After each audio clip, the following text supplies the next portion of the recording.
اے ماں کے نافرمان، سنیے تیرے نام قرآن کا پیغام، فرجعناک الی امک کی تقر عینها ولا تحزن۔ اللہ تعالیٰ موسیٰ علیہ السلام جیسے جلیل القدر پیغمبر پر اپنا یہ احسان بیان کرتے ہیں کہ موسیٰ ہم نے آپ کو آپ کی ماں کی طرف لوٹایا، اس کی گود کی طرف لوٹایا، کی تقر عینها ولا تحزن، تاکہ اس کی آنکھیں ٹھنڈی ہو جائے اور وہ غم نہ کرے۔ اے ماں کے نافرمان، ماں کی گود سے زیادہ آپ کے لیے سکون کی جگہ نہیں، اور ماں کے دل سے زیادہ آپ کے لیے دنیا میں رحم کی جگہ نہیں۔ آپ کب لوٹیں گے اپنی ماں کی طرف؟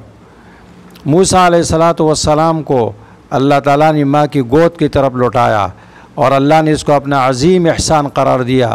اے ماں کے نافرمان، آپ اپنی ماں کی طرف کب لوٹیں گے تاکہ آپ اللہ کے احسان کے مستحق بنیں؟